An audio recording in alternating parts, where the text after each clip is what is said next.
going to talk about today? Any guesses? Any guesses out there? What's going to be the big story today? Tom Benson, have any idea? Well, let me think. No. There was something going on. Yeah, there was something going on earlier today. It's getting a lot of attention. What was that? Gee, what was that thing? Yes. This is Beyond Reason Radio. I'm your host, Michael Yaffee. We are going to talk about a lot of different angles to it, but we're going to talk about the Comey testimony, the Comey hearing that happened today.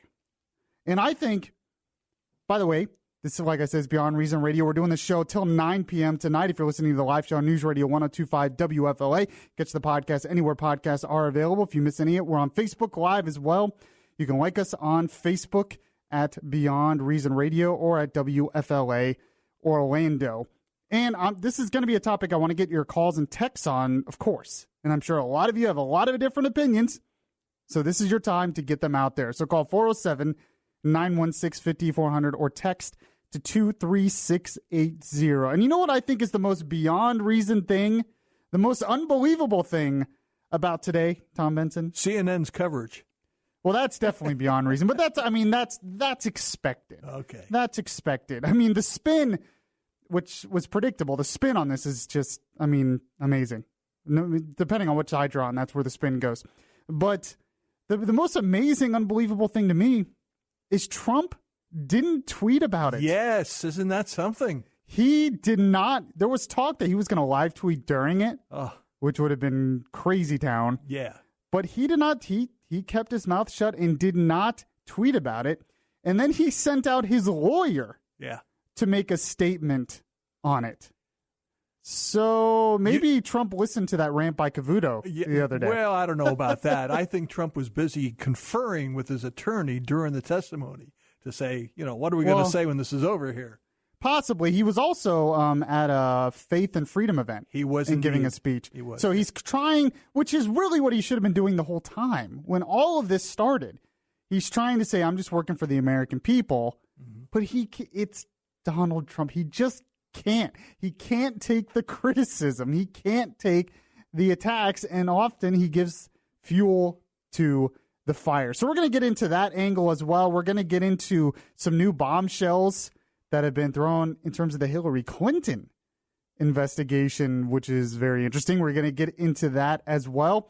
We're going to get into the aspect more in the next hour, but I want to get into the aspect of the media coverage of this because Comey condemned a lot of the media and was not just Fox News or something. He condemned the mainstream media outlets. Well, it didn't really condemn them, but, disagreed with them. So we're going to get into that aspect. But what I want to start out this hour with, and it kind of came to me today as I was watching part of this hearing. I did not get to see all of it, so I had to go back and watch a lot of highlights and videos and transcripts, and it was just quite a day trying to prep for the show.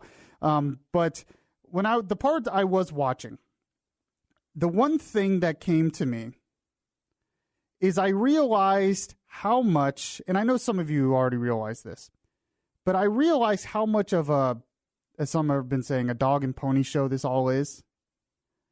It's more than just trying to find political spin. It's just theater at this point. It's just political theater. And what I mean by that is no one, it seems like, except maybe some in the intelligence community, are focusing on what really matters in all of this. We're not focusing on the real threat that all of us, every American, should be concerned about. We're not. We have made this all about Trump, mostly about Trump, and about Hillary Clinton, and once again, about politics. And that really, when you get down to it, and Comey addressed this, and I want to play this audio in a sec, is not what we should be concerned about. It's not what we should be focused on. But because of agendas from politicians and media outlets, that we're focusing on other stuff. And before I get more into that, Comey addressed this a little bit, not necessarily saying we're not focusing on it, but address what we should be focusing on in the hearing today, and this is really not getting any play, but I think it's the most important thing he said today. Here, play cut one for me, Tom Benson. The reason this is such a big deal is we have this big, messy, wonderful country where we fight with each other all the time, but nobody tells us what to think, what to fight about, what to vote for, except other Americans. And that's wonderful and often painful, but we're talking about a foreign government that, using technical intrusion and lots of other methods, tried to shape the way we think, we vote, we act. That is a big deal. And people need to recognize it. It's not about Republicans or Democrats. They're coming after America, which I hope we all love equally. They want to undermine our credibility in the face of the world. They think that this great experiment of ours is a threat to them, and so they're going to try to run it down and dirty it up as much as possible. That's what this is about, and they will be back because we remain, as difficult as we can be with each other, we remain that shining city on the hill, and they don't like it. Tell me, Tom Benson. Yes. In all the media coverage responding to the testimony today, and you're like me, you look at a bunch of different outlets from a bunch of different sources on a bunch of different sides. Did you hear anyone even talk about that? Not at all. Matter of fact, they're just talking about both sides got some red meat, and those who don't like Trump and don't like his policies or anything about him, they spin it as he's a liar. Yep. And the Trump supporters say he's been vindicated, and that's what you hear. Everything, and it goes beyond that for Trump supporters, but I'll get into that in a sec. You're right. Everything for weeks now that you have heard is how this affects Trump, how this affects the Republican Party or the Democrat Party. Did Trump obstruct justice? Did Trump do things inappropriate? Trump, Hillary, Hillary. And none of that, in the big scheme of things, really matters, especially when you look at other things Comey said in the evidence that he laid out there today. The fact is, what really matters is that Russia is trying to get involved in our elections. And there was new evidence that was by that NSA leaker, Reality Winner, and she revealed that it's even, I know you have to laugh every time you hear it. I tweeted out earlier, even House of Cards could not come up with Reality Winner. That show could not even think of something like that.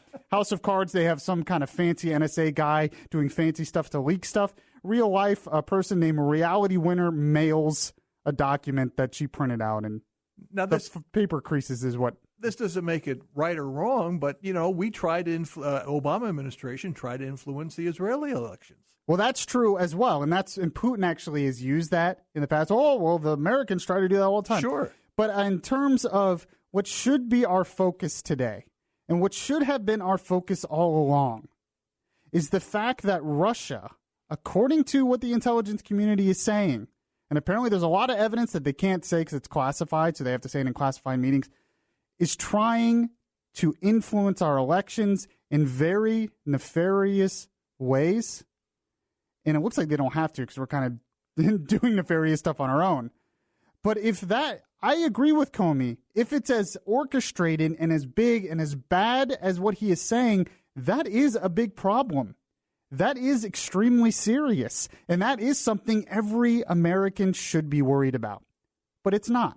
I don't think you can get worried about it unless you know what it is they were trying to do specifically. And if they're not going to release it or tell us, we can't get excited about it. But there is some evidence of what they have tried to do. They have supported fake media outlets that went out and spread fake news. They hacked into different servers or whatever, tried to hack into both the RNC and the DNC. They obviously succeeded with the DNC. Right. Then there's the new evidence that they tried to hack into voting machines that came out this week. I mean, those things are definitely concerning, at least in my opinion. They may have tried, but they didn't get to the voting machines, what I understand. Yeah, they didn't succeed, but the fact that they tried is concerning to me. Anyway, but my point is there's three aspects to this. There's three prongs to what's going on right now. There's the Hillary Clinton email scandal that's still kind of out there. Mm-hmm. And more was revealed on that today, and we're going to get to that. Then there's the Mike Flynn investigation, that he had ties to Russia maybe he shouldn't have. And then with the whole Mike Flynn thing, there's the aspect of Trump getting involved in that investigation in some way or not. If he didn't obstruct justice, it might have been at least inappropriate. It looks like it's going that way, and that's what Comey felt. We'll get more into that in a sec, but Comey felt it was inappropriate, not necessarily obstructing justice. He admitted it wasn't really obstructing justice, but inappropriate. So everyone's focusing on those first two things, the Flynn thing and the Trump thing, and then the Hillary thing. And then there's the third thing, which what we should be focusing on, in my opinion, and the fact that Russia tried to meddle in our election. And that third thing, no one is focusing on. And of course, we all know why that is. Because the third thing doesn't have the political theater aspect. The third thing doesn't help those media outlets who either want to destroy Hillary or either want to destroy Trump. And there's vested interests in those media outlets to do those things. And it just kind of hit me today, especially when Comey was talking about all this stuff, and there was other parts of it where they were talking about this, how nobody focuses on that or even cares about that. They care about the Trump thing. Oh, what did he say? What did he didn't say? Was he trying to get involved in something he didn't? And then, of course, the Democrats have totally overplayed their hand from the beginning. Now we have some calling for Trump's actually want impeachment proceedings to start. There was a congressman, Al Green, who... Based on others, what? They say obstruction of justice, which today proved that there was no obstruction of justice. So, but I wanted to start out the show talking about how fascinating I find it and how our political divide and our political discourse is so crazy today that we are not focused on what we really should be focused on. We are not concerned about what we really should be concerned about. All we care about is somehow defending our side and bashing the other side. And so we are distracted, and I feel like Vladimir Putin is laughing at us with all of this. That the Russians and even some of the rest of the world, they're just like, Putin's like, hey, they're not even really caring about me. They had this crazy theory that Trump was involved in this, and they know he wasn't. So they're laughing at us. So I found that fascinating. Okay, after the break, we are going to get into some of what was said. Comey revealed some interesting stuff about his conversations with Trump, about what he felt with Trump, about investigations into Trump. And then we're going to talk a little bit about how the one of the most unfortunate things about all of this to me is so much of this could have been avoided. But Trump couldn't keep his mouth shut. So much of this from the very beginning could have been avoided. Especially because Comey revealed today that Trump himself was not under investigation. So if Trump, knowing that, could have just let that go and understood that eventually he would be exonerated because he's not under investigation, none of this would have happened. We wouldn't be sitting here today talking about this. But Trump tended to make things worse than they had to be. So we're going to talk a little bit about that as well. And then in the next hour, I definitely want to get into the media aspect and talk a little bit about why the media is doing what it's doing. Because there are obvious reasons, and as someone who is in the media, I know a little bit about how all this works. So we'll get to that. I want your calls as well. 407-916-5400. Text to 23680. This is Beyond Reason Radio. I'm your host, Michael Yaffee. We will be right back. If you miss any of the show, you can download the Beyond Reason podcast on iTunes. A world of fake news.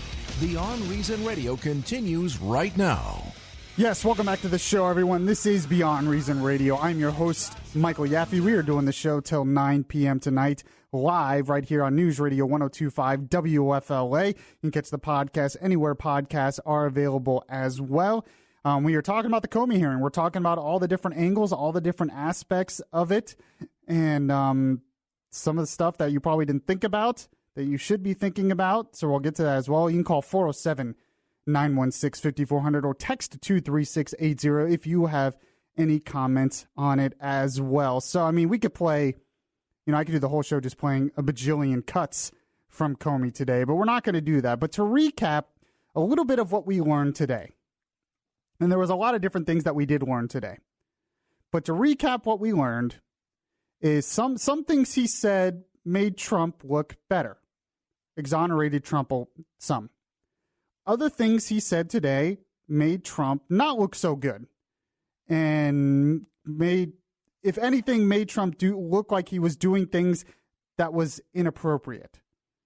Does that mean it was obstruction of justice? No. And that's the part that makes Trump look better today, is that it seems today that everything Comey said basically exonerated Trump of two things. One, from obstruction of justice, because Comey admitted, and you had Intel chiefs yesterday basically admit that they felt no pressure to stop investigations into Russia.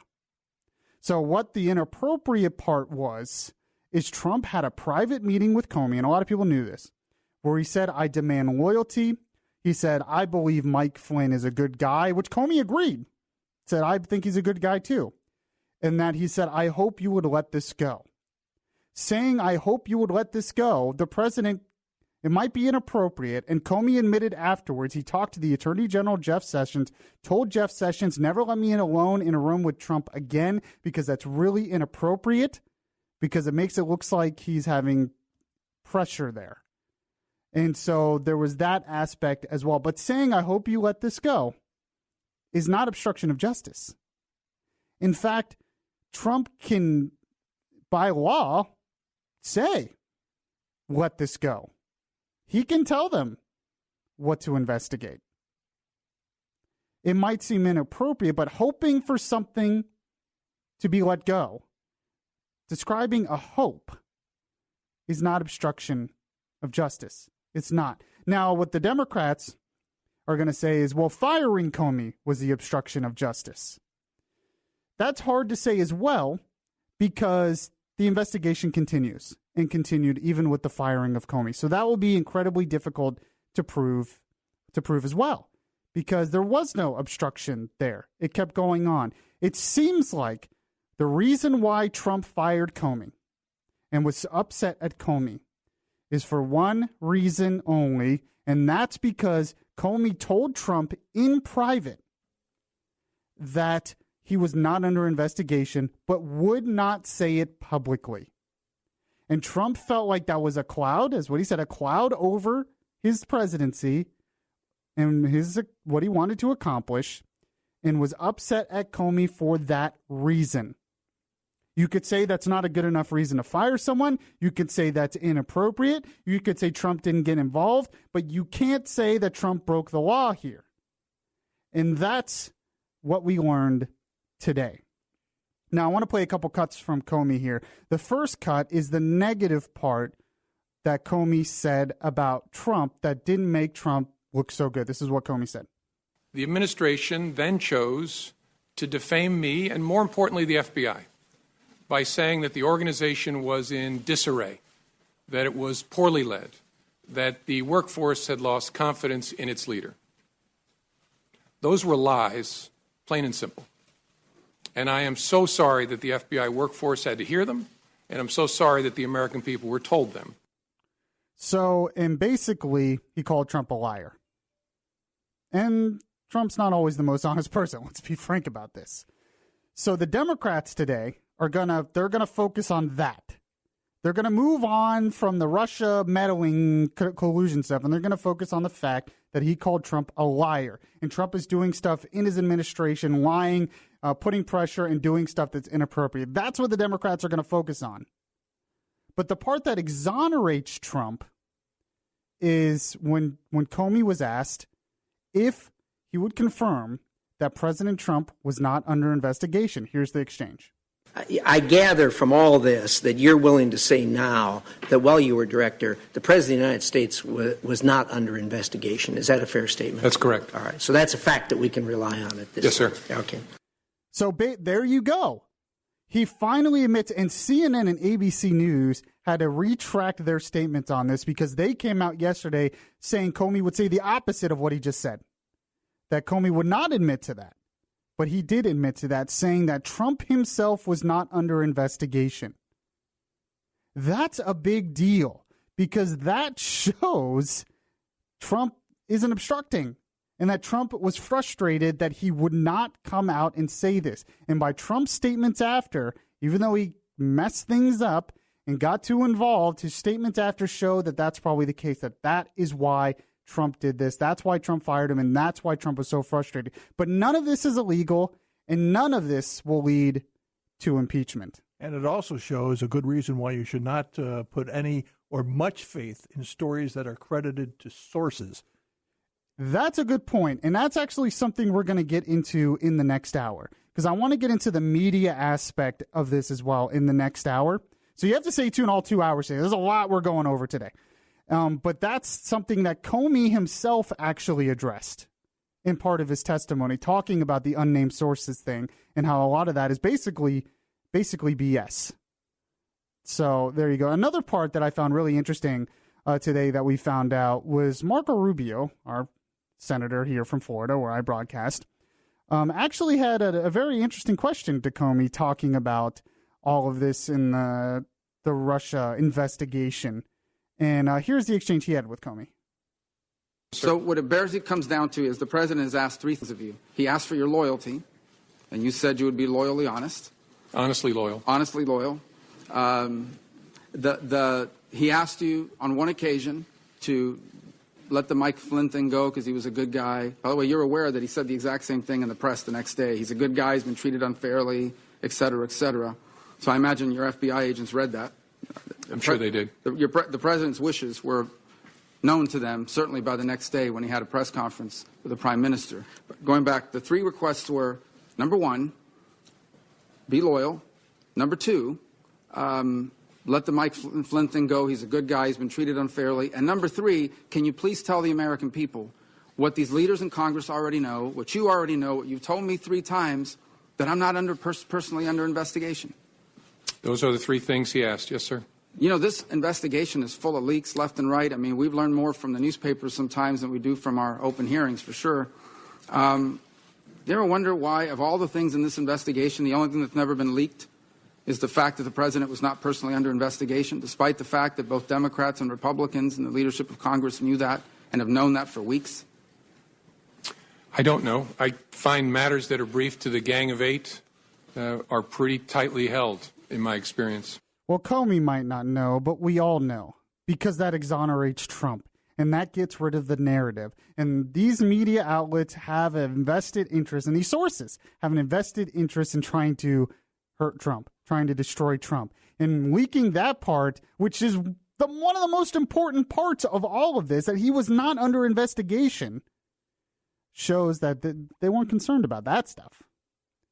So I thought Marco Rubio kind of hit the nail on the head. One, on what really was going on here, and 2, about the leaks. So we're going to get into a lot more stuff, and you can call 407-916-5400, text to 23680. We're on Facebook Live as well.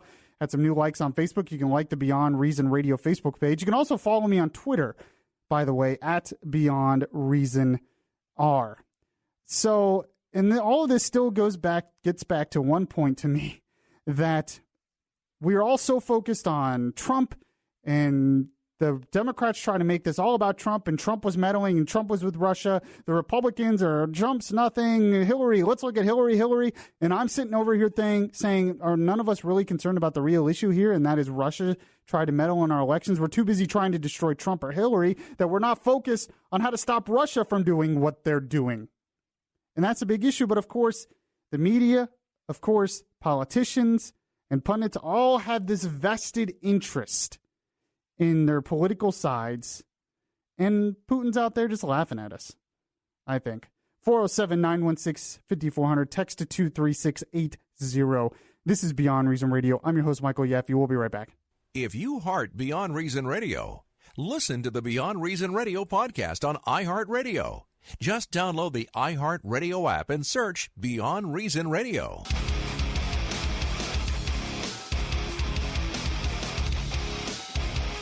Safe space for conservative thought, not for political correctness. Yaffee is back right now. Yes, I am back, and this is Beyond Reason Radio. I'm your host, Michael Yaffee, the voice of reason in a world that is beyond reason. We've been on since 7 p.m. We will be on till 9 p.m.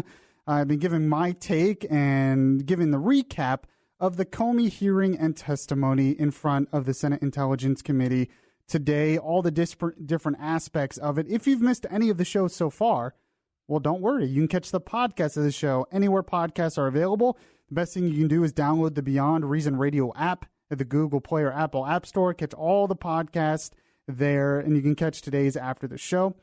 You can also like us on Facebook at Beyond Reason Radio, and all the shows pop up on there, and the videos from the Facebook live feed are there as well. And I'm joined by producer Tom Benson today, and I haven't asked you this yet. How are you, Tom? I am doing fine. Really an interesting day today, but I don't think there was any big bombshells other than Trump being vindicated in some areas. Yeah, I mean, and part of it, a lot of it was, you're right, he was vindicated in a lot of areas. There were some bombshells against Hillary, which is interesting, which we'll get into later. Yes, yeah. But, you're exactly right. I feel like so much of this is just theater and a witch hunt, kind of what you said. Oh, sure. Most congressional or Senate hearings are that, too. It's an opportunity for them to get FaceTime with the American public. Yeah, that's exactly right. And, the thing that really does kind of bother me, though, is, I'm not going to cut Trump a lot of slack here because a lot of this could have been avoided. True. If it were not for Trump, because we know now that Trump was not being investigated.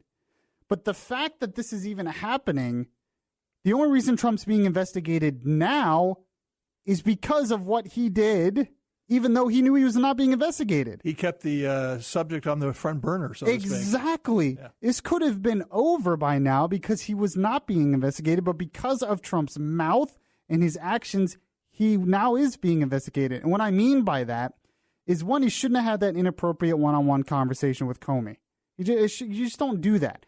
Two, when you fired Comey, you don't tweet all these contradicting statements from your staff about it. And one, if you're upset about the Russia investigation, I mean, you fired the guy who says you're not under investigation. By firing Comey, like, say he didn't fire Comey at all, we wouldn't be talking about this today. Because, the new guy is going to stir it up again, or at least investigate any angles he can think of. Yeah, so you fire Comey. The new guy's just going to take up where Comey left off. I mean, that's going to be pretty obvious here. You had to hire a special counsel because you fired Comey, and the way you fired Comey created all of this controversy. So because of your tweets, because of inappropriate conversations, because of your actions, you've created a lot of this mess on your own. Now, that being said, a lot of this is also the fault of the media, certain media outlets that are attacking Trump. So Trump got extra defensive, and Trump says, I always fight back. I always punch back.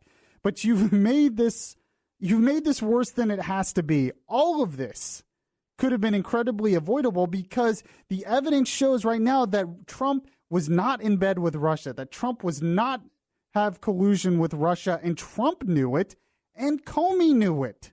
There's an old saying, choose your battles wisely. You don't lose the war because you happen to lose a battle. Yeah, so we go over this and the inappropriateness of all this. And Paul Ryan, actually, this segment's kind of my voices of reason for the day. We have Paul Ryan, and then we're going to get to Neil Cavuto and some things he said. But Paul Ryan actually addressed this today about why he thinks, what's really going on with Trump and what Trump was really all about and trying to do. This is what Paul Ryan said. He's new at government, and so therefore I think that he's learning as he goes, and you now know why he's frustrated, because he was told nothing wrong here, and he wants to get things done for the American people. I think honestly, I'm not saying Trump's perfect. He's not. But honestly, I think Paul Ryan's right in a lot of ways. That Trump is new at this. That Trump doesn't understand there's certain things you don't do in politics, because Trump is used to being able to sort of direct things, but that's not how it works when you're the president.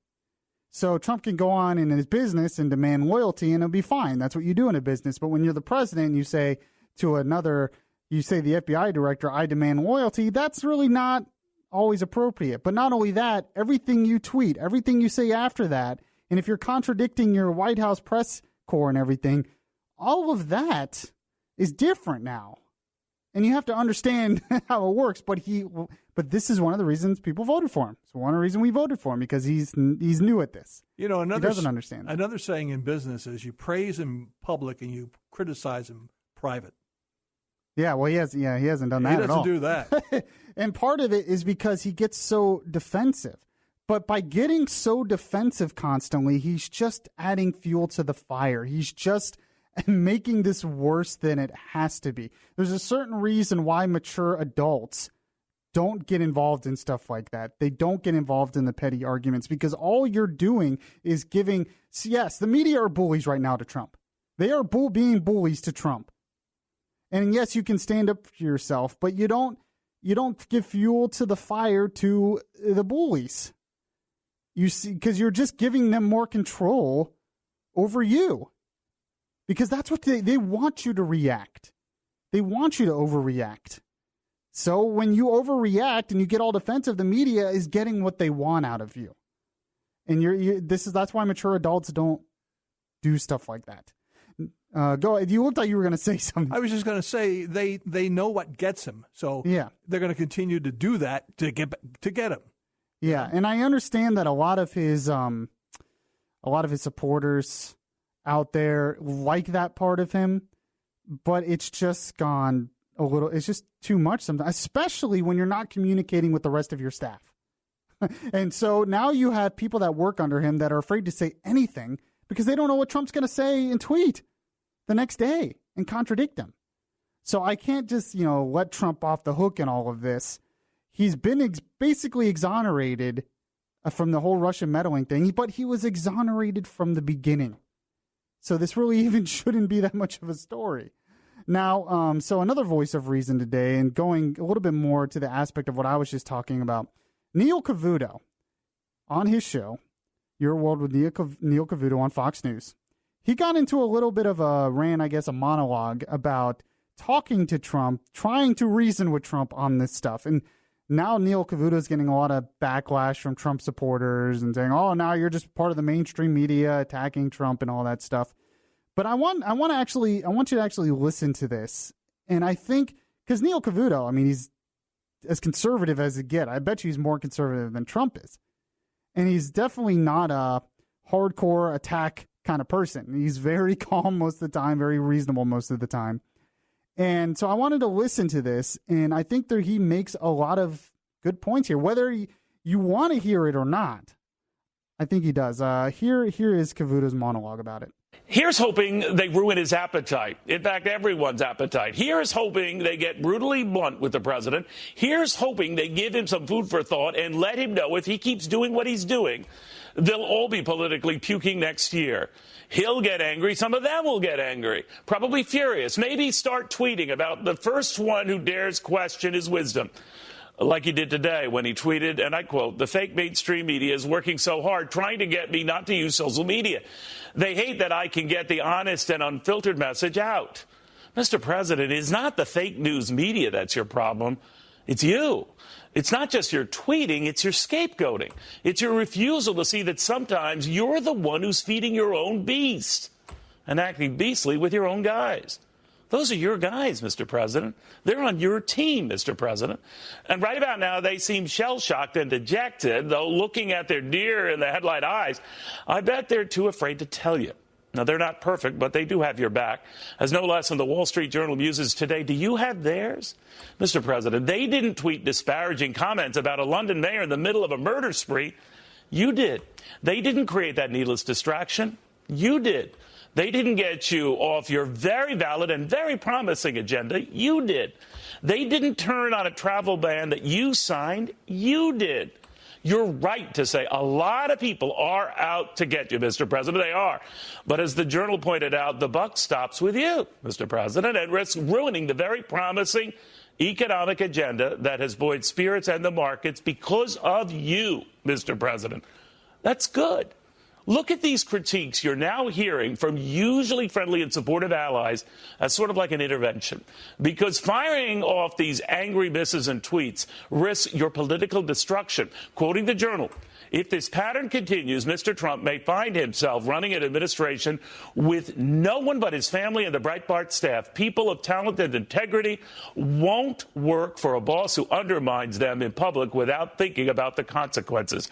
Consequences for them and you, Mr. President. And the Journal and those guys, they like you. They like your agenda.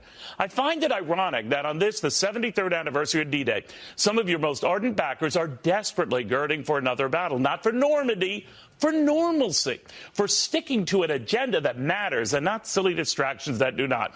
That is what your most ardent supporters are pushing for you to keep pushing. They want you signing legislation, not settling endless scores. They're not saying never let him see you tweet. They are saying never let him see you sweat. Remember, no one ever said that Harry Truman didn't have a temper or that Ronald Reagan a long memory. They just preferred giving their critics hell than telling them to go to hell. Now, just because your own critics never thought that you'd make it to the White House does not mean you shouldn't listen to those who want you to thrive and succeed in the White House. They're not the problem, Mr. President. Like I said, these days, you are. So he got a lot of flack for that. And mostly, obviously, by Trump supporters, because he basically pointed out to Trump that a lot of what's going on now is by his own making.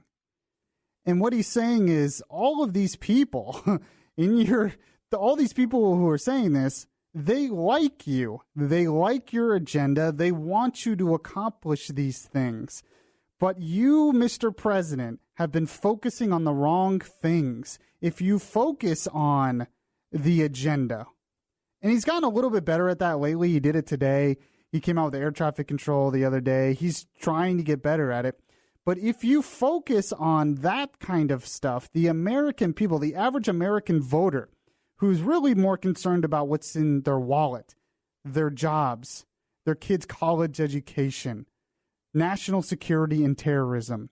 If you focus on those things, the media they're not, and the Democrats are only going to get so far in their attacks on you.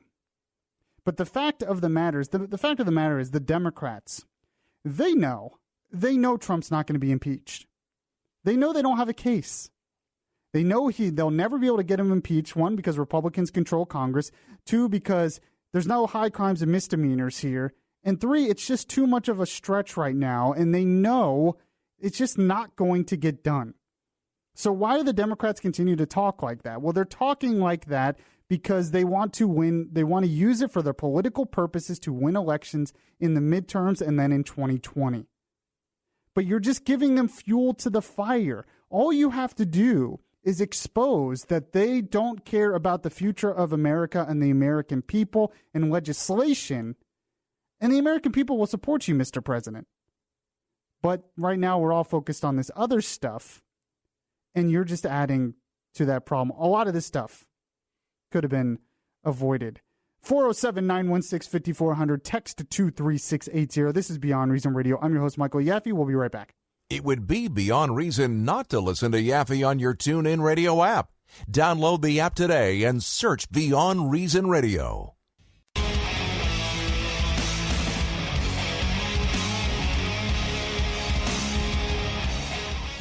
The place where we talk faith, culture, and politics. Beyond Reason Radio continues. Yes, welcome back to the show, everyone. This is Beyond Reason Radio. I'm your host, Michael Yaffee, the voice of reason in a world that is beyond reason. We've been going over the Comey testimony today, the different aspects. I started off the show talking about how we're focused really on the wrong thing. You have the right focused on one aspect, the left focused on another aspect, and right now Vladimir Putin's laughing at us because we're not focused on the real threat, which is Russia meddling in our election. Then we talked about the things we learned from the testimony, which basically exonerated Trump from obstruction of justice, but Comey still had some choice words for Trump, calling him a liar. Then we went over the fact that Trump has unfortunately brought a lot of this mess on his own, with his own actions adding fuel to the fire, which was unneeded because he knew he was not under investigation. One thing we haven't had too much of a chance to get into, which I want to get into real quick. By the way, we're on till 9 p.m. tonight. So we're on till 9 p.m. tonight, and we'll get into, in the next hour especially, I want to get into the whole media aspect, because as someone who works in media and has been an observer in media and has a degree in media, there's some things I think you need to understand about what's going on. So we'll get into that as well. But one thing that we found out today is very interesting, and that has to do with the Hillary Clinton investigation. We've been talking about how Trump did things that were inappropriate. Some say it's obstruction of justice, not really, but they were inappropriate.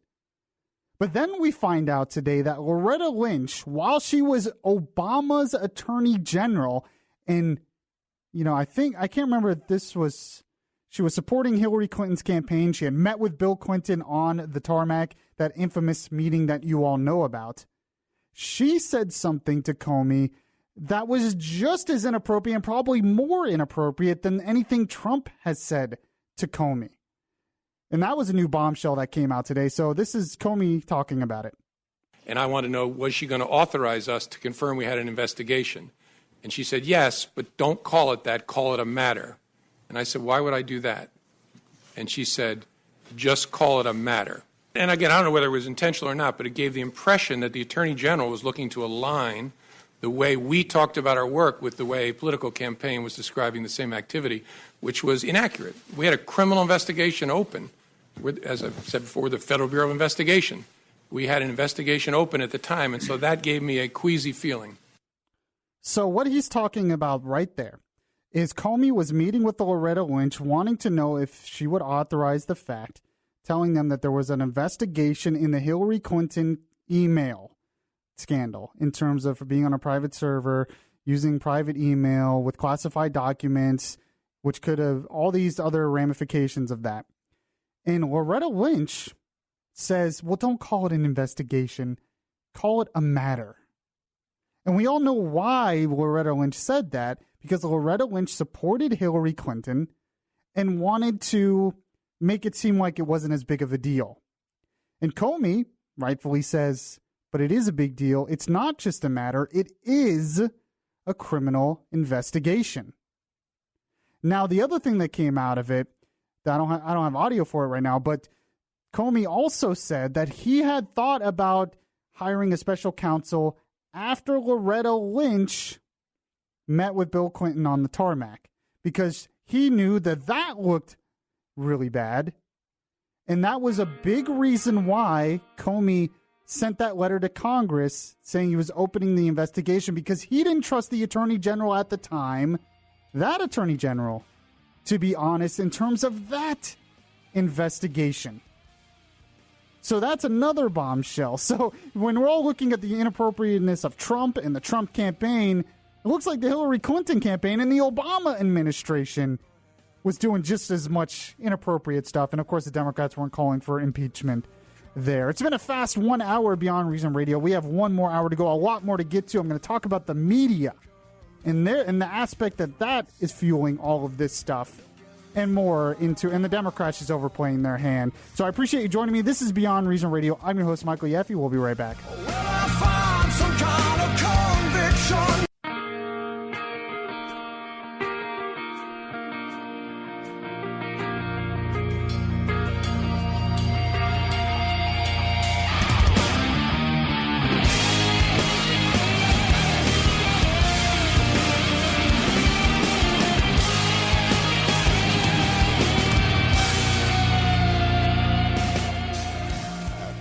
The New York Times got it wrong. I mean, that might not be too surprising to everyone out there, especially this audience. But that was definitely one thing we learned today from the Comey testimony. This is Beyond Reason Radio. I'm your host, Michael Yaffee, the voice of reason in a world that is beyond reason. And we're going over the Comey testimony today. We're going over the different aspects. I've been on since 7 p.m. if you're listening to the live show on News Radio 102.5 WFLA.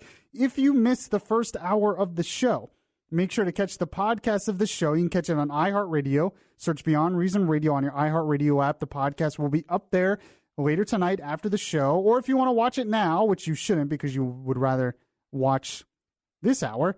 But the first hour, the Facebook Live video of the first hour is up on the Beyond Reason Radio Facebook page. So you can like Beyond Reason Radio Facebook page and watch it there. We are also live this hour as well. And you can also send me a friend request on Facebook. Just search Michael Yaffee, send me a friend request.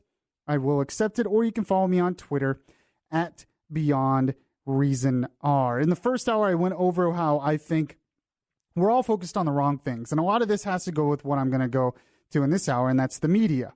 And what's really going on with the media here in this whole Trump thing.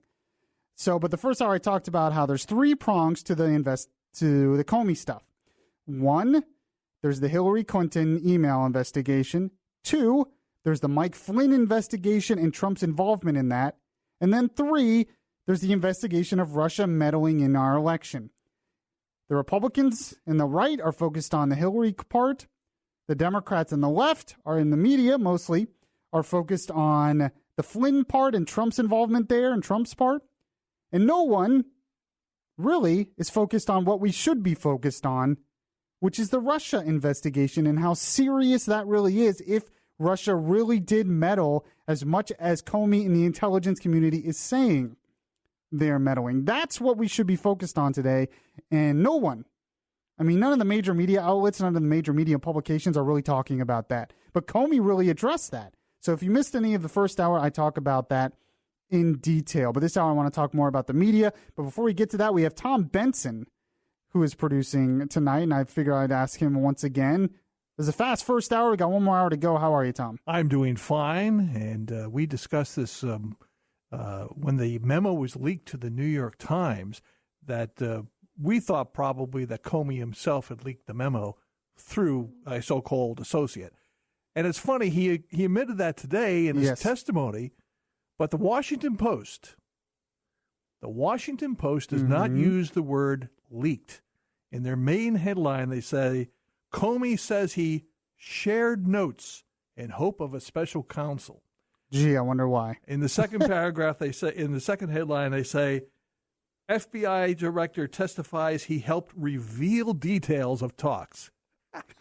Exactly. But they won't use the word leaked. Of course not, because that might make, him look bad. Exactly and their reporting look bad. Yeah, and it's funny. Some people are, is anyone really shocked that Comey was the one who leaked it? I don't know who else could have, because it was Comey's memo. Yeah. So, when it happened, it's not surprising. Comey, what's even more surprising about that, though, is Comey says he did it because he wanted a special counsel appointed. So he was trying to influence things even after he was fired, which is really interesting. But you talk about the media spin on all this, and there is definitely a lot of media spin in all this. It's gone back to what I talked to you about, like Fox News and the right focusing on one thing. Then you have the left and CNN and MSNBC and the Washington Post and the New York Times focusing on another thing, trying to make Trump look bad. The Democrats, some already calling for impeachment and even want to start impeachment proceedings, which is just beyond reason. We'll get to that. There was one thing that Comey revealed today that was very telling in terms of this media coverage of all of this. And go ahead, and I have the audio here when Comey talks about it. He talked about it two different times, and this is both times here. Yes, go ahead and play that cut for me, Tom Benson. The challenge, and I'm not picking on reporters about writing stories about classified information, is the people talking about it often don't really know what's going on, and those of us who actually know what's going on are not talking about it. And we don't call the press to say, hey, you got that thing wrong about this sensitive topic. We just have to leave it there. I mentioned to the chairman the nonsense around what influenced me to make the July 5th statement. Nonsense, but I can't go explaining how it's nonsense. Facts. Yes, there have been many, many stories purportedly based on classified information about lots of stuff, but especially about Russia, that are just dead wrong. So he came out and was talking about how a lot of these unnamed sources, because all of these media outlets, New York Times, Washington Post, everything else, they're all doing this through unnamed sources. And they just throw it out there. And those sources have an agenda, and we have no idea what that agenda is. Well, and exactly right. And Comey admits there that a lot of times they don't know what they're talking about. They might hear things in general and think they know what they're talking about, but they don't know what they're talking about. And so they're pushing this stuff out there because they have an agenda, which is something we've talked about on the show before. And then he talked about the New York Times. There was a New York Times piece that came out that said, it was reported earlier this year that the Trump campaign colluded with Russian intelligence officials during the 2016 election. It was a big piece by the New York Times, created a lot of this controversy, is what started a lot of this controversy. And he admits that it was basically not true. And he admits that there is a lot of reporting out there, mostly by these unnamed sources, that are not true. That is a very damning statement, because it shows what we've been saying, that there is agendas involved here. And I'm not saying, we're going to be able to change this anytime soon. I mean, I definitely don't want government telling the media what to do or anything like that. I'm just trying to give you the reality of what's going on so you understand it. And really, what is the agenda, I guess, is what we're getting at. Well, there's two things. One of them is the more obvious that we've been saying, on the right have been saying for a while, that the people in places like CNN and MSNBC and ABC, CBS, New York Times, Washington Post, LA Times, all that stuff, they have Politico, they have a leftist bias. And they, right now, have an agenda against Trump.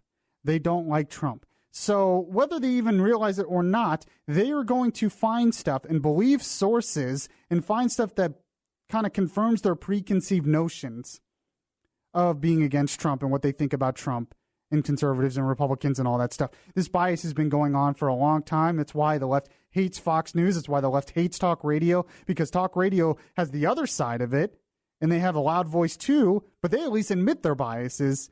And so a lot of people on the left don't like that. But I think there's something else that's really going on here that's very powerful, and maybe even more powerful than the biases. And that is, frankly, money. What do I mean by that? Well, I work in media, so I understand this a lot, and we have the same pressures. I have these same pressures.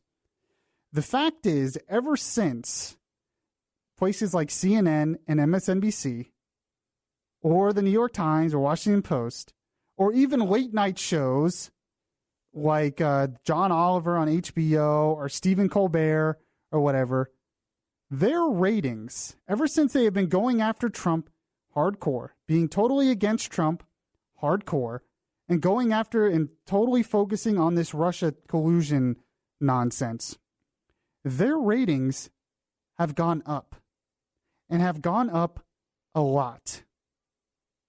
And the fact is, that is a very powerful influence when you're in the media. Because now, beyond their political biases, because people wonder, why is CNN focused on this all the time? They're totally against Trump. Rachel Maddow, every night she talks about Russia, Trump.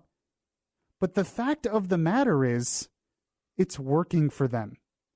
I talked about on the show before how, like with this late night, the Late Show with Stephen Colbert, how I've never seen a late show so political.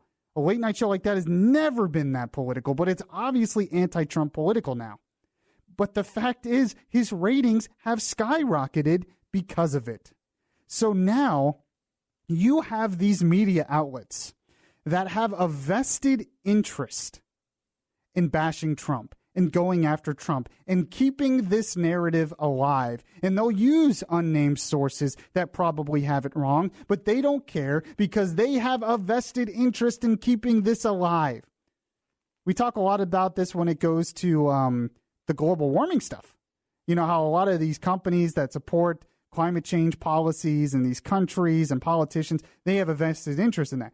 It is the same with what's going on in the media right now. If you think this anti-Trump stuff is going to go away anytime soon, it's not, because they're looking at the ratings, and the ratings are gold right now, and they are going to find any way they can to go after Trump with this. It's interesting that the Trump bump is helping a lot of the cable TV news networks, and also talk radio in general since the inauguration. One area where the Trump bump has not hit is in the nightly news on NBC, CBS, and ABC. Their ratings are pretty much the same. And CBS especially. Well, CBS is still in third place, and that's one of the reasons why Scott Pelley is on his way out. He is anchoring through, I think, a week from tomorrow. But my point is, if you hear broadcast news presidents say, well, we're not that concerned about the ratings, we're looking for journalism, integrity, and all that, that's a lie. Pure BS. It's a lie. As someone who works in media, it's a lie. And you brought up talk radio. Don't get me wrong. There is a vested interest in Fox News and talk radio right now to be the opposite, to constantly defend Trump. And, that pressure, even if it's not directly, my boss doesn't tell me you need to defend Trump. That doesn't happen. It's not direct pressure. But there is an outside pressure when I get reaction from listeners and I see it on social media, that people and listeners want me to be this often defensive guy of Trump all the time, to be all pro-Trump all the time, because being pro-Trump for the right has helped them as well. So there is this divide. We've talked about that a lot on the show going on, but it's in the media as well. And I wanted you to understand these forces are powerful influences. When you're in talk radio for the right, or you're in all these other media outlets for the left, and you see your ratings going up, and you can charge your advertisers more money, and you can make a lot of money off of this political divide, it's going to continue on. And we just need to be aware of that a little bit. So when we go out and we criticize things that CNN or New York Times are saying, the left will say, oh, you just hate the media. It's just more conservative nonsense, fake news. What you're doing is so dangerous. And I'm telling you, don't think that CNN or MSNBC are just these honorable people just trying to get to the truth all the time. No, they have a vested interest in keeping this Trump narrative going. Not only that, but this goes back to what I said in the first hour. That is a big reason why these news outlets are not focusing on the things we really should be focusing on.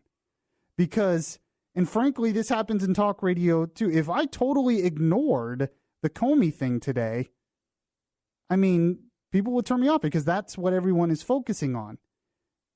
But I tried to add what we should be focusing on as well, which is the fact that Russia is really trying to get involved. But these media outlets, they see this golden opportunity in Trump. That's another reason why I don't think they ever want Trump to be impeached, because they think this is gold. They would love Trump because it's even the campaign. He was media gold, even though they hate him and they want to destroy him. And this also goes with what the Democrats are doing. The Democrats are using this as well, not for ratings, but for political advantage. And that's something I think you need to understand as well. Do you agree or disagree with me? You can call 407-916-5400, or you can text to 23680. This is Beyond Reason Radio. I'm your host, Michael Yaffee. We'll be right back. Listen to the latest episodes of Beyond Reason. Download the podcast at Spreaker.com.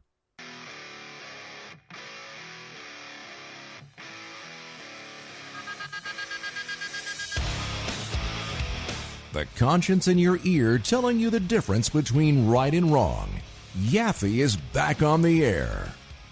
Welcome back to the show, everyone. This is Beyond Reason Radio. I'm your host, Michael Yaffee, the voice of reason in a world that is beyond reason. We've been talking about the Comey hearing today. You can call 407-916-5400 or text to 23680. And so we were talking about the media and their agenda in all of this, and what's really going on with them, and why they're constantly attacking Trump, and why they keep this going. And it's a lot of it's profit motive, whether you want to admit it or not. When you see that Rachel Maddow, her ratings are skyrocketing, and she's like, well, I've just been bashing Trump and talking about Trump, though. You think that it's going to stop? No, of course. They have a vested, but CNN especially. MSNBC almost kind of expect that, but CNN has really been harping on this, and they think it's going to help their ratings. So we'll see that. Well, just so you're aware of what's going on there. What's interesting is the fact that overall CNN is coming in third. Depending on the demo you look at, it's either MSNBC or Fox. And CNN is third. There were times where Fox was coming in third in the key demo, though, from what I understand. But a lot of that has to do with the Bill O'Reilly thing as well. Sure. So yeah. But I wanted to get back to the Democrat motive now, because now you have Democrats really overplaying their hand. I've been saying this from the beginning, that the Democrats, they were so dumb with this, and it was because they had an interest in trying to say, well, Hillary should have been the winner, but there was some nefarious reason why Trump won, because they just can't admit to themselves. And I see this on Twitter and with a lot of people on the left. The left, so many of them, they just cannot come to grips with the fact that they just lost to Trump. They have to rationalize it in some crazy way instead of just admitting that they lost. So that's a big reason why they've kept up this impeachment narrative from the beginning. But there's also another reason. But before we get to that, I have a couple cuts here. I mean, first we have the fact that Texas Democrat Representative Al Green, he did a speech a couple weeks ago and actually came out today saying he's going to launch Trump's impeachment process already. But if you have the Al Green cut for me, Tom Benson, here's a little what he said on the floor of the House, I believe a couple weeks ago.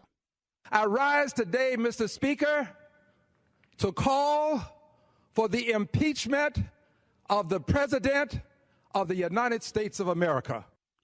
So he's been doing this. I mean, he's been doing this from the beginning. They don't really care what the facts are. They just want to use this to try to bash Trump.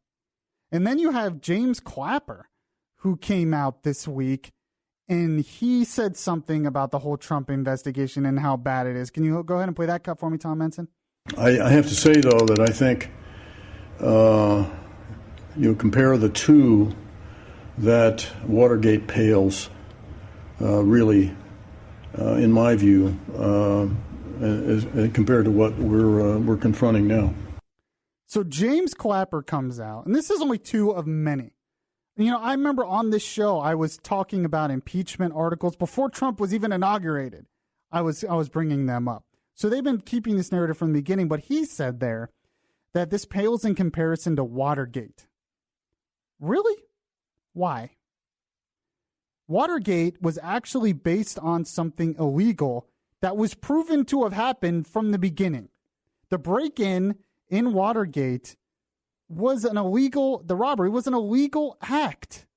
So when Nixon got involved in that, and that was Nixon's underlings that were involved in that, it was known, and Nixon tried to cover up an illegal act from the beginning. There is no evidence that Trump has done anything illegal here. One other thing to remember is back in the 70s, you had the three broadcast networks, CBS, NBC, and ABC. Now you have so much media, it just keeps the gin flowing. Well, yeah, there's no doubt about that. Trump, Nixon didn't have Fox News back then, of course. But I mean, I don't think there's a comparison, especially yet, especially since it's come out now that Trump himself was not being investigated. So, and then it's come out that New York Times saying, well, Trump associates had all these connections with Russia, that was a false story.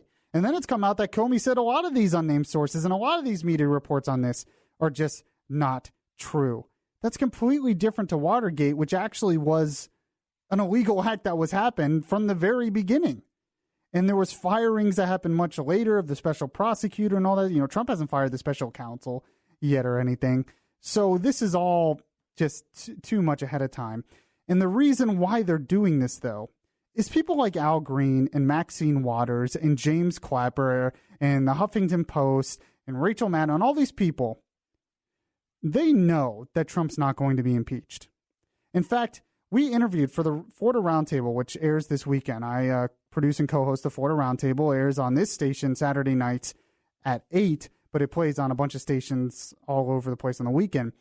We interviewed a professor, a history professor, and we talked to him. He was an expert on impeachment, and we talked to him a lot about this. And we didn't know what his take was going to be. We didn't know if he'd be for or against it. He said the impeachment talk is complete nonsense. He said anyone who knows history and anyone who's looking at the facts knows that there's no case for impeachment here. That according to the Constitution, impeachment is supposed to be for high crimes and misdemeanors, which is actually a legal term that's been used a lot of cases. So traditionally, that's what you would base an impeachment off of. He said, one, there's nothing there. There are no high crimes or misdemeanors there to go after that. But even if you ignore that part of it, the other part of it is the Republicans control Congress. The Republicans, there's not enough to get the Republicans to impeach Trump, and there's definitely not enough to get the Senate to convict. And he's saying that the Democrats know this. And they do know this, but they are using this for politics. They're using this for political advantage. They think they're trying to do what Republicans did. The Republicans, by being anti-Obama all the time, were able to get a lot of seats. So they're thinking by being anti-Trump this much and being this radical about it, they can get votes. And they can use this in the 2018 midterms, and they can use this in 2020. And the professor, you have to listen to the Florida Roundtable this weekend because it was such a great interview. But he even brought this up as well. The Democrats have taken this to another level. One thing that the Democrats have done now is they're interrupting what is usually normal process in our government. A lot of Trump's appointees have not been confirmed yet. Why have they not been confirmed? Because Chuck Schumer and the Democrats have come out and they have said that they are purposely taking their time. They're purposely being very slow. They're purposely doing it to obstruct Trump from doing this. And he's saying that is a level we have not seen. And then you see the riots on college campuses. You see the protests at the inauguration. He said, we are at the point where we are not trusting our government institutions anymore. In the past, if you didn't like someone, you campaign, you vote in the next election to stop them. But right now you have a movement called Resist, which is literally resisting a duly elected president. And he said, this is a bad precedent that we're setting. And it's all being done for politics. And he's saying it's very concerning for the future of our government. But make no mistake, these Democrats, they know. And they're starting to realize this a little bit more, I noticed. But they know that the impeachment is not happening. Now, the problem is the Democrats, for them, they overplayed their hand.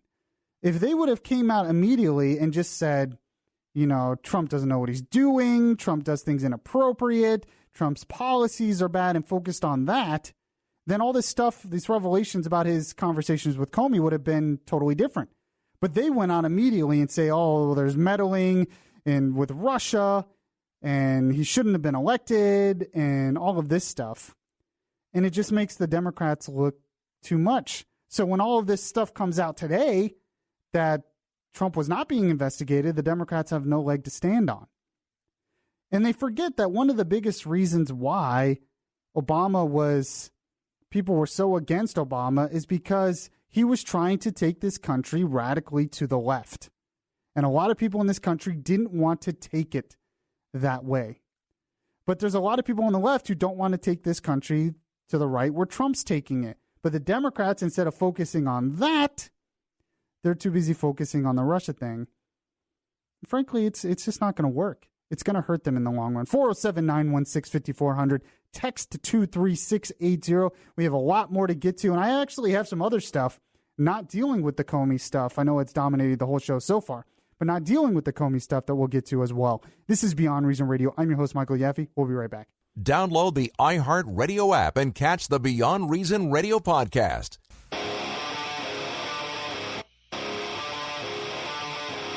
This is Orlando's Smart Talk Radio. Beyond Reason Radio continues now. The administration then chose to defame me and, more importantly, the FBI by saying that the organization was in disarray, that it was poorly led, that the workforce had lost confidence in its leader. Those were lies, plain and simple. And I am so sorry that the FBI workforce had to hear them. And I'm so sorry that the American people were told them. So that was part of James Comey testimony today in front of the Senate Intelligence Committee. We've been talking about all the different angles to that as well since 7 p.m. here on Beyond Reason Radio, here live on News Radio 102.5 WFLA. If you missed any of the shows so far, the podcast of the show, of the whole show, will be available on iHeartRadio or anywhere else podcasts are available, or BeyondReasonRadio.com. You can also like the Beyond Reason Radio Facebook page or send me a friend request on Facebook. I'll accept it. The live video from the first hour is already posted on the Facebook page, and the live video of this hour right now that's actually live is also on our Beyond Reason Radio Facebook page as well. So you can like that, or you can follow me on Twitter at Beyond Reason R. We talked a lot of different aspects, so you really, really want to catch the podcast because there's a lot of different things we went over, and you just can't go over in 5-10 minutes. You need 2 hours. And 2 hours really isn't enough with everything that went on today. So there's another really interesting angle to this that isn't being talked about too much. Some people are talking about it, and it's something that I find absolutely fascinating. And we'll see what you think about this, Tom Benson, as well. We had Tom Benson producing, by the way. So Alan Dershowitz, who is a Harvard professor of law, he came out and said something very interesting, something I haven't heard anyone else say. He said in his testimony, this is from Fox News, former FBI Director James Comey echoed a view that I alone have been expressing for several weeks, and that has been attacked by nearly every Democratic pundit. He says Comey confirmed that under our Constitution, the president has the authority to direct the FBI to stop investigating any individual. That's a pretty big statement, because from what you heard from everyone so far, he doesn't have that authority. That would be obstruction of justice or whatever. But according to Alan Dershowitz, he actually does as president. He says, I paraphrase because the transcript is not yet available. He says the president can, in theory, decide who to investigate, who to stop investigating, who to prosecute, and who not to prosecute. He says the president is the head of the unified executive branch of the government, and the Justice Department and the FBI work under him, and he may order them to do what he wishes. Now, Trump hasn't done this. He didn't order him to stop the investigation. He really implied that he hoped it would go away. But it's very interesting. Let's even theoretically throw out that he did tell Comey to stop the investigation. Is that even illegal? According to Dershowitz, who knows a lot more about this than me, it's not. I find that fascinating. That's something that you are not hearing at all. He says, as a matter of law, Comey is 100% correct in what he said about that. He says, I have long argued, and as Comey confirmed in his written statement, our history shows that many presidents, from Adams to Jefferson to Lincoln to Roosevelt to Kennedy to Bush 1 and to Obama, have directed the Justice Department with regard to ongoing investigations. The history is clear. The precedents are clear. The constitutional structure is clear, and common sense is clear.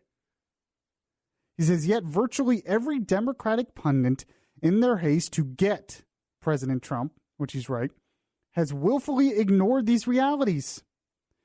In doing so, they have endangered our civil liberties and constitutional rights. So he's getting into some big picture stuff here in terms of what the authority of the president actually is.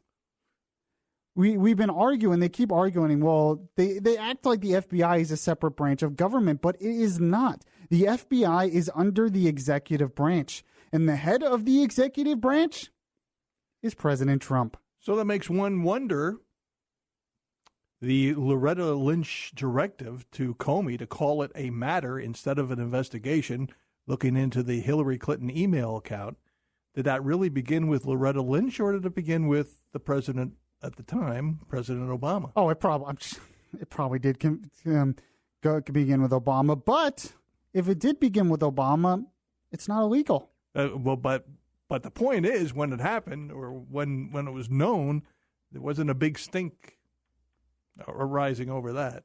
Well, I mean, we didn't know about that till today, but you're right. I mean, that's just the media double standard. Sure. And this goes back to everything we've been talking about from the beginning. The Democrats have one agenda, the right has the other agenda, and they're going to focus on their own sides. The right's going to focus on that totally for the next week or so, and the left is totally going to focus on the fact that Comey called Trump a liar. And none of those, are really what to be focused on. But I found it fascinating that if you even theoretically throw out that Trump directly told Comey, hey, you have to stop this investigation. Under the law, Trump has every right to do it. And that is not being thrown out there at all. He says, not even former Director Comey, this is Alan Dershowitz talking in a piece in Fox News. He continues on here. He says, now that even former Director Comey has acknowledged that the Constitution would permit the president to direct the Justice Department and FBI in this matter, let us put the issue of obstruction of justice behind us once and for all, in the focus on the political, moral, and other non-criminal aspects of President Trump's conduct. He says Comey's testimony was devastating with regard to President Trump's credibility, at least as Comey sees it. He was also critical of President Trump's failure to observe the recent tradition of FBI independence from presidential influence. These are issues worth discussing, but they have been distorted by the insistence of Democratic pundits that Trump must have committed a crime because they disagree with what he did politically.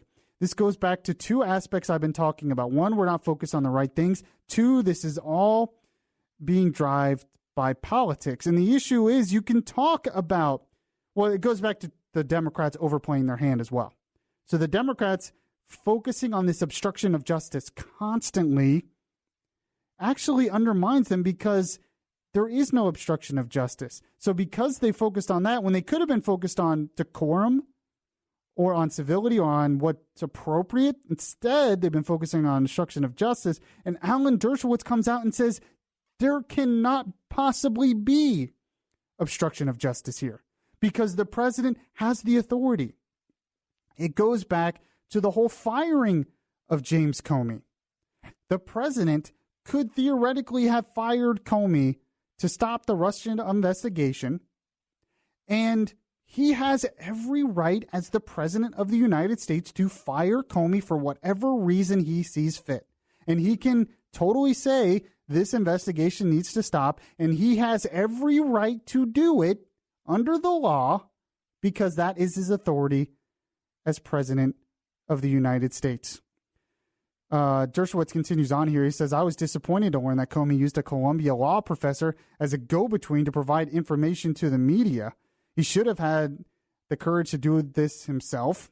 A lot of truth there. Senators must insist that he disclose the name of his go-between so that they can subpoena his memos and perhaps subpoena the professor friend to provide further information. He says, I write this short op-ed as Comey finishes his testimony. He says, I think it is important to put to rest the notion that there was anything criminal about the president exercising his constitutional power to fire Comey and to request hope that he let go the investigation of General Flynn. He says, just as the president would have the constitutional power to pardon Flynn and thus end the criminal investigation of him, he certainly had the authority to request the director of the FBI to end his investigation of Flynn, which Trump didn't even do that. He just merely put a hope, but even if he did, he says, so let's move on and learn all the facts regarding, and this is exactly what I started off the show with today. Let's move on and learn all the facts regarding the Russian efforts to intrude on American elections without that investigation being impeded by frivolous efforts to accuse President Trump of committing a crime by exercising his constitutional authority. That's what I started out the show with. That we are so focused on the wrong things. What we should be focused on is how Russia meddled in the election, but we're focused on, Trump and what did he do and his involvement and was it obstruction of justice? And he's saying there is no obstruction of justice. This is all witch hunt. This is all nonsense. It is totally distracting us from the real issues. I find that absolutely fascinating. And no one's talking about it. And from everything I understand, he's exactly right. But our political divide in politics and then the media, what I talked about earlier in this hour, keeps it going on.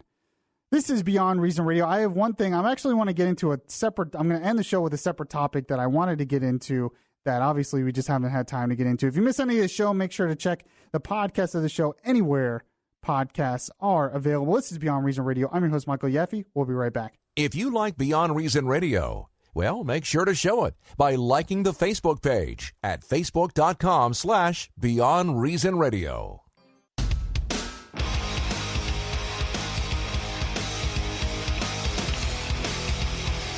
The voice of reason in a world that is beyond reason is back now.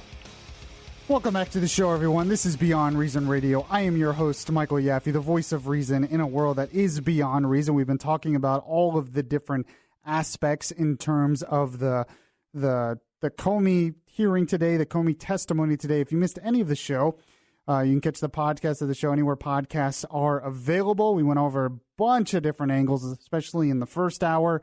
In terms of we're focused on the wrong things. We've gone over to the media and their agenda in all of this. We've gone over the Democrat Party and their agenda of all this.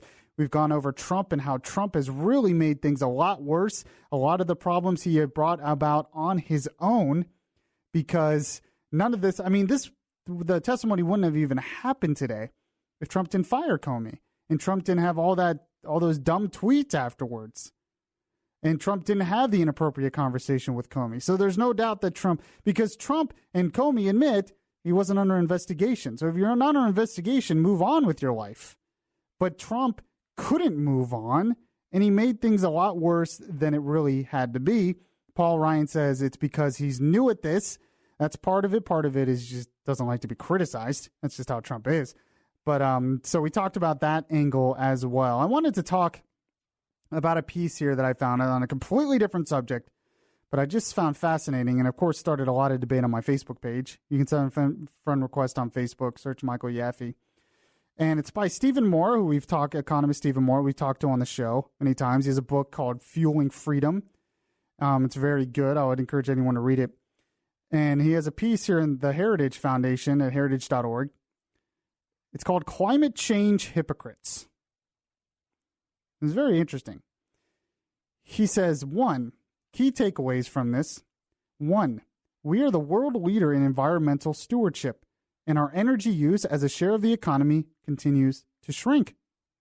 2, China and Europe want the U.S. to transition to more expensive energy sources.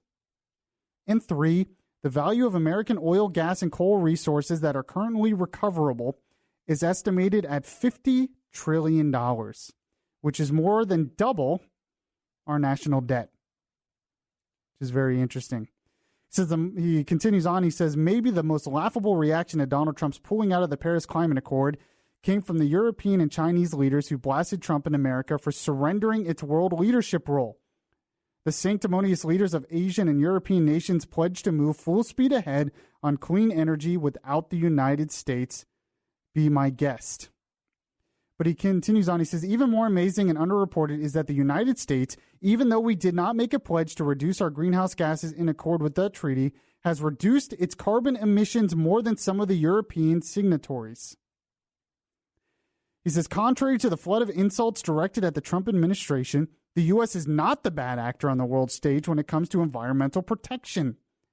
He says, we are the world leader in environmental stewardship, and our energy use as a share of the economy continues to shrink. He says, even more preposterous claim is that China, the largest polluter by far, and India are moving away from fossil fuels and transitioning to wind and solar power. He says they are not. The Wall Street Journal reported that China and India are doubling down on its fossil fuel use. China's government said it would raise coal power capacity by as much as 20% by 2020. And the National Energy Administration said it would raise in terms of I believe it's still India. It says the National Energy Administration said it would raise coal-fired power capacity from around 900 gigawatts last year to as high as 1,100 gigawatts by 2020. Yet we're being lectured that they're the ones who are doing it. It says, we should have learned by now that with foreign nations, you always have to watch what they do, not listen to what they say. He says the press is also having a field day with the story of Elon Musk, CEO of Tesla, resigning from the Trump Advisory Council. As I said before, he has received $5 billion in government subsidies. Solar City and Tesla are likely out of business without the taxpayer-funded green handouts. Then he comes on and says, America has at least 200 years of shale gas, which is clean burning, efficient, and made in America. We have 500 years of coal, and the emission of pollutants from coal plants has fallen by more than 50% in recent decades. It says clean coal is here, and rather than shut it down, this industry, and put tens of thousands more coal miners in unemployment lines, we should allow technology and innovation to make it cleaner through gasification, carbon capture, and so on. He makes the point that I've made before, that one of the best ways to reduce carbon emissions, which we've actually done a lot, is natural gas. Natural gas, by us switching to natural gas, we have reduced a lot of carbon emissions. There's also been less demand in terms of cars because cars are more fuel efficient. That has reduced carbon emissions. And then he talks about clean coal and other technologies that has made us a lot cleaner than a lot of people like to admit. But the fact is, it's just amazing that one of the best ways to reduce carbon emissions is natural gas. Yet that is another thing that the environmentalists have been attacking. Why? Well, because a lot of it's gotten through fracking. A lot of that natural gas energy explosion has been done through fracking, and fracking is now vilified.